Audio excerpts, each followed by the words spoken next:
एक और ऐसी जगह है जिसके बारे में बताना बहुत आवश्यक है। ये पूरा बहुत सारी जो है घटनाओं का गवाह रहा है। ये गढ़ एक्चुअली ये रहने के लिए नहीं बनाया हुआ था, ये एक तरीके की छावनी थी और यहाँ पे नीतिगत निर्णय होते थे। महाराव शेखा जी अपने लिए तो किसी गढ़ की स्थापना कर ही नहीं पाए, क्योंकि उन्होंने 52 साल की उम्र में जो है वीरगति पाई और उन 52 साल में उन्होंने 52 युद्ध लड़े। 16 साल की उम्र से लेके और 52 साल की उम्र तक तो वो घोड़े पे ही बैठे रहे, युद्ध ही करते रहे। तो वो गढ़ों का निर्माण कहाँ से करवाते? पन्नी पठान मतलब उनको नीतिगत निर्णयों में उतना ही महत्व दिया जाता था जितना कि शेखावतों को। कुकस की लड़ाई से पहले जो मंत्रणा हुई, उस मंत्रणा में पन्नी पठानों का बहुत योगदान रहा, उस युद्ध में पन्नी पठानों का योगदान रहा। वो पूरी मंत्रणा इसी गढ़ में बैठ के हुई थी।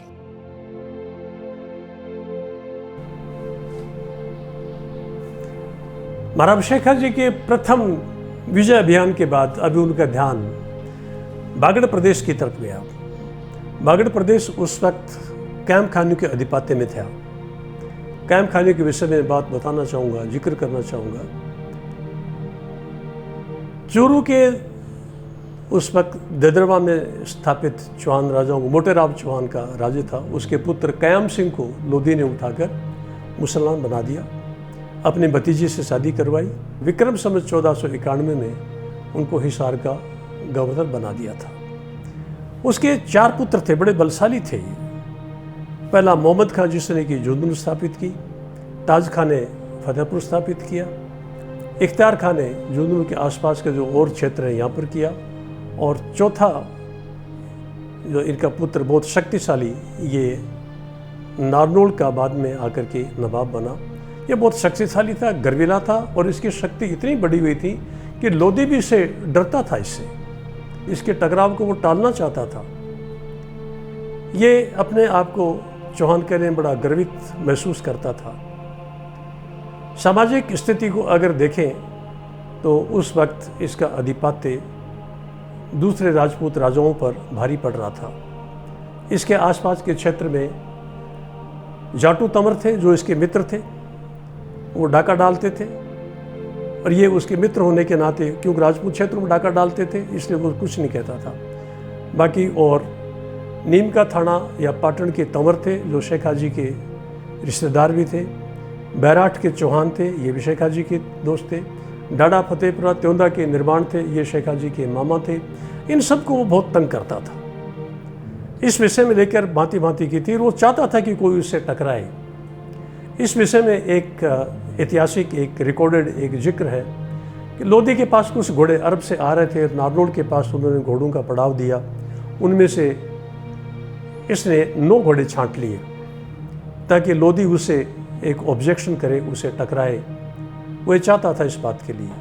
उसने संदेश भिजवाया, मुझे तेरे घोड़े नहीं चाहिए, मैं तो देखना चाहता हूँ कि तू मेरे से कितना एक युद्ध करने के लिए कितना सक्षम है। हाँ, मैं यहीं पर खड़ा हूँ, ढोसी के पहाड़ की तरह मैं स्थिर खड़ा हूँ। लेकिन लोधी की उसके ऊपर आक्रमण करने की हिम्मत नहीं हुई थी। यहाँ से एक संदेश जाता है कि अपने आप को इतना गर्विला, शक्तिशाली समझते हुए, और वो राजपूतों को एक तुच्छ समझता था, अपने आप को सर्वोपरि समझता था। वो चाहता था कि राजपूत भी उसको उसी सम्मान देवें जो अन्य राजपूतों को देते हैं। अक्खन बागड़ी जो था वो कायम खान का वंशज था।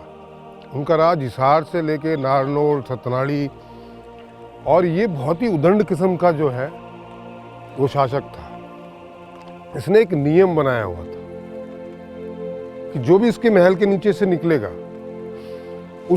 उसे घोड़े से उतरकर सलाम करना पड़ेगा। अगर कोई ऐसा नहीं करता है तो उसे सजा दी जाएगी। इन पहाड़ियों के पीछे जो है अक्खन बागड़ी का राज था। ये जो पहाड़ियां देख रहे हैं आप, इनके पीछे ही उनका राज था। इसमें एक घटना आती है। सोडदेव नामक एक कछवा राजपूत विक्रमपुर हिसार से, जहाँ पर घोड़ों की ऊँटों की काठियाँ बनती थी, वहाँ से वो आ रहा था। वो अपनी मस्ती में था, घोड़े पे था, और बागड़ी के जो नारनौल का जो सतनाली का महल है उसके नीचे से वो गुजरा। दिवाली के दिन थे, इसी रास्ते से चला आया, उनके महल से नीचे से गुजर रहा था। तो आदेश था कि उनके महल के आसपास से जो भी गुजरेगा वो घोड़े से उतर कर जाए और दुआ सलाम करते हुए जाए। एक अति संयुक्ति कहें या एक अवसर कहें। अक्खन वहीं पे बैठा हुआ झरोखे से देख रहा था।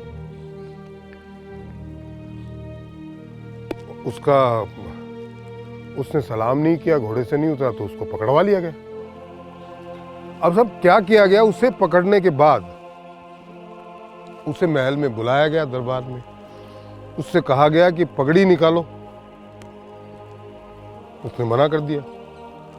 उससे कहा गया झुक के सलाम करो। बोले साहब मैं तो नहीं करूंगा, मैं तो राजपूत हूं। उसे बुरी तरीके से पीटा गया और उसे पीटने के पश्चात उसकी पगड़ी निकाल के उछाल दी गई। उसको शस्त्रहीन कर दिया गया, उसका घोड़ा छीन लिया गया।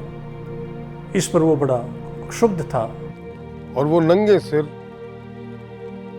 हताश, निराश, बेइज्जत हुआ सूर्यदेव आत्मग्लानि से भरा हुआ था। वो असमंजस में था कि मुझे निर्णय कौन दिला सकता है, जस्टिस कौन दिला सकता है। उस वक्त कछाओं का सबसे समृद्धशाली बहुत बड़ा साम्राज्य आमेर था, इसका वो बहुत बड़ी सेना थी। परंतु आमेर ना जाकर उसने शेख हाजी के पास उनके दरबार में उपस्थित होने का निश्चय किया। महाराज शेख हाजी के पास आया।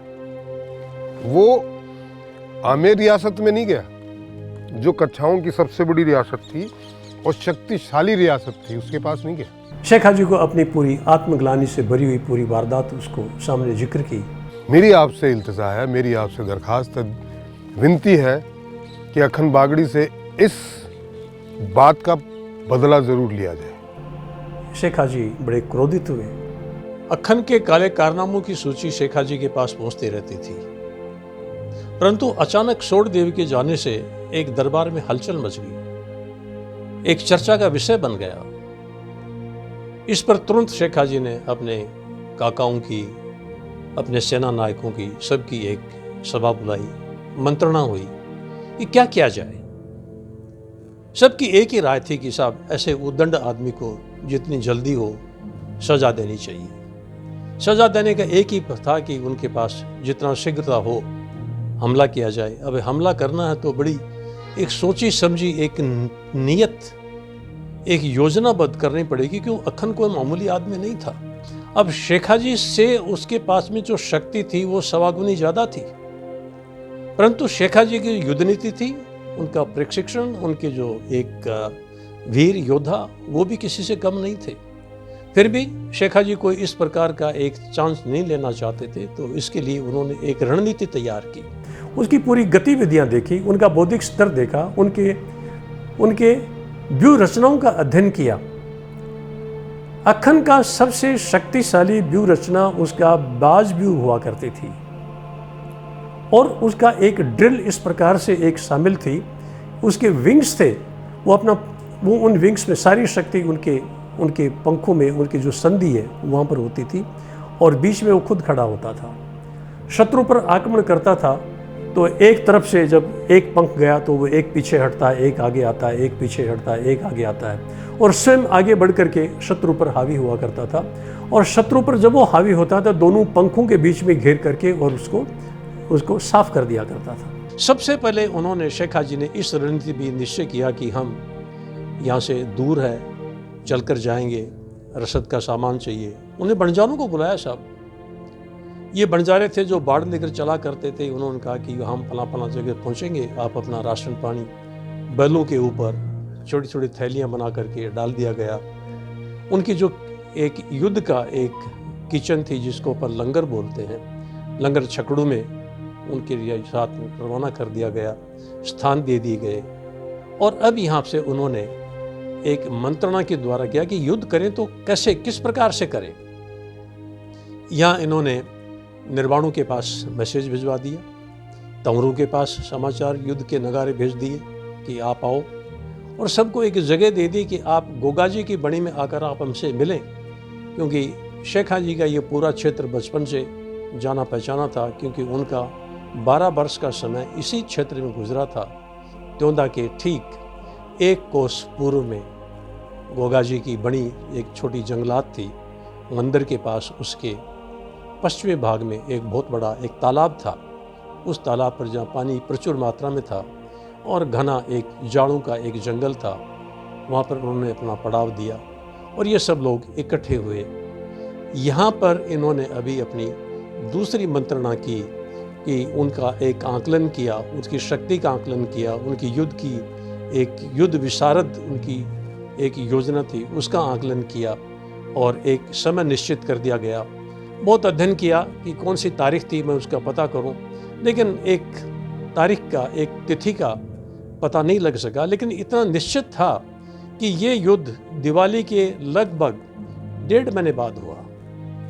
इसका मतलब सर्दियाँ आ गई थी और यहाँ पर शेखा जी कभी भी अपनी नीति के अनुसार इंतजार नहीं करते थे कि दूसरा कोई आयर उन पर आक्रमण करे। और अखन भी ये बात को जानता था, वो अपने नारनौल में, अपने शहर में बिगाड़ नहीं करना चाहता था। इसलिए नारनौल से लगभग 8 किलोमीटर वो पश्चिम भाग में चला गया, जहाँ पर आज डोसी का पर्वत खड़ा हुआ है। इसको धौंसकरी बोलते हैं। ये चौधरी से एक आश्रम था यहाँ पर किसी ज़माने में। उसके एक पार्श्व भाग में जहाँ सपाट मैदान है, एक छोटा सा नाला है, वहाँ पर उन्होंने अपना एक पड़ाव डाला और शेखा जी का पड़ाव वहाँ से लगभग 5 किलोमीटर यानी कोसों में था। उस वक्त 2 कोस लगा सकते हैं, 2 कोस की सीधी दूरी पर था, वहाँ पर था। यहाँ पर पड़ाव पड़ गया। यहाँ पर सब नियंत्रण आने पर, सबका एक इकट्ठा होने पर योजनाबद्ध तरीका बनी कि साहब यहाँ पर युद्ध किया जाए तो किस नीति से किया जाए, हम कैसे उसको पराजित करें।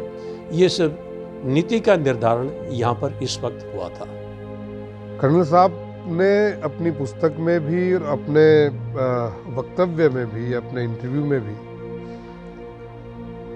हमें अखन की बहुत सारी खूबियों के बारे में बताया, जो उन्होंने इस एपिसोड में कही भी हैं। अब सवाल ये आया कि क्या हमें वो जो कछावा राजपूत था, उसने कहा अपमान का बदला लेना चाहिए, वो यही क्यों आया? वो आमेर क्यों नहीं गया? ये बात हम कर चुके हैं। बट इसके पीछे का दूसरा कारण समझिए आप। अक्खन जो है बार बार ऐसी कुछ हरकतें करता रहता था जिससे महाराज शेखा जी को उकसाया जाए। सुनने में तो यहां तक आता है कि उसने कहा था उसको, छोड़देव को, कि जा तेरे शेखा से जाके कह क्या उखाड़ सकता है, मेरा उखाड़ ले। लगभग ऐसी कुछ, मेरी भाषा अलग है, वो भाषा अलग रही हो।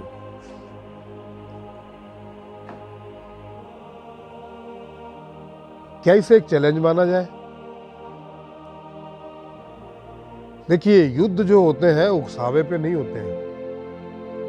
और शेखा जी इतने इंटेलिजेंट आदमी थे कि किसी ने आके आपको पत्थर मार दिया और आप बिना सोचे समझे उसके यहाँ लड़ने चले गए, ऐसे शेखा जी नहीं थे। इनिशिएटिव वो लेते थे, बट बहुत सोच समझ के नपा तुला, जिसमें आपकी हार की गुंजाइश 0 होती थी।